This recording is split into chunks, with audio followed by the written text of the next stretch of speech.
මුජා කියන පුද්ගලයාගේ මස්සිනා තමයි මොහමඩ් ෂ්‍යාම් කියන්නේ. මොහමඩ් ෂ්‍යාම් තමයි වෝඩ් ප්ලේස් එකේ කිලෝ 28ක කුඩු එක්ක මීට අවුරුදු කීපයකට පෙර අහු වුණේ. ඒ පුද්ගලයා තාම ලයිෆ් ටයිම් හිරගෙදර. මුජාගේ මස්සිනා මෙච්චර ලොකු කුඩු ව්‍යාපාරිකයෙක් කියලා මේ රජයේ බුද්ධි අංශ ඉන්ටෙලිජන්ස් සර්විස් එක දන්නවා. ඒක දැනගෙන තියෙද්දි සෙල්වම් කියලා ෆිල්ම් එකක් සංජය ලීලාරත්න කියන අධ්‍යක්ෂකවරයා විසින් අධ්‍යක්ෂණය කරලා තිනවා. මේ සෙල්වම් චිත්‍රපටයට යුද ටැංකි, රණවිරුවන්, අවියායුධ, හෙලිකොප්ටර් සියලු දේ ලබා දීලා තියෙන්නේ ආරක්ෂක ලේකම් ගෝඨාභය රාජපක්ෂ මහත්මයා කියන එක මම මේ අවස්ථාවේ පැහැදිලිව ප්‍රකාශ කරනවා. මේ ඉන්නේ මුජා, මේ ඉන්නේ ගෝඨාභය රාජපක්ෂ අපේ ආරක්ෂක ලේකම්තුමා හිටපු. ඒ විතරක් නෙමෙයි. මේ මුජා කියන පුද්ගලයා මැලේසියාවේ කාර් රේස් දුවන මේ ෆෝමියුලා ට්‍රැක් ලයිසන් හිමියෙක්. චිචි බේබි. ඒ කියන්නේ බාලම පුතා, නාමල් බේබි. එතකොට යෝෂිත බේබි ආර්යාව සමග ගිහිල්ලා මුජා කියන කුඩුකාරයාගේ මාලිගාවේ තමයි ඉඳලා තියෙන්නේ. එතකොට නිලංග කියන රේස් කාර් ඩ්‍රයිවර් අපේ රටට කීර්තියක් ගෙනාව පුද්ගලයා. ඔහුව ස්පොන්සර් කරලා තියෙන්නේ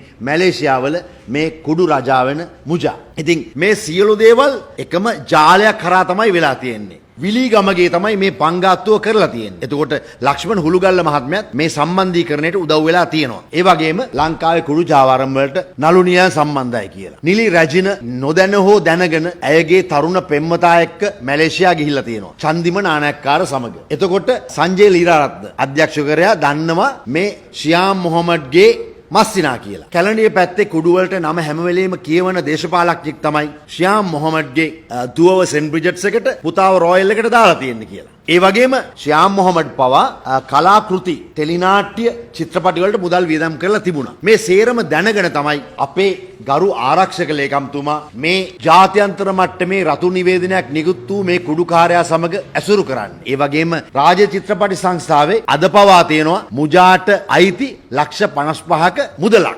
ඒක ගන්නවත් මුජා ඇවිල්ලා නැහැ. රාජකීය වෛද්‍යවරයෙක්, වෛකල්පිත වෛද්‍යවරයෙකුත් තමුන්නාසලා දන්නවා කවුද කියලා. ඒ පුද්ගලයාත් මේ මුජාගේ මැලේසියා ගෙදරට ගිහිලා තියෙනවා කියලා තොරතුරු තියෙනවා. ඒ වගේම රටේ හොඳම රාජ්‍ය නායකයා කියාගන්න පුද්ගලයා මේ දෙයට ඍජුවම සම්බන්ධයි කියලා මම ඕනම උසාවියක ඔප්පු කරනවා. ඒ වගේම මේ ලෝක ප්‍රකට කුඩු මුදලාලි මැලේසියානු පුරවැසිභාවය ලබා ඒ රටේ ගෞරව නාමයක් වාන ඩාටෝ ලබා ඇත. දැන් ලංකාවේ තියෙනවනේ විශ්ව කීර්ති. ඒ වගේ ගෞරව නාමයකුත් තියෙනවා මැලේසියාවේ. මේ තියෙන්නේ සෙල්වම් චිත්‍රපටිය.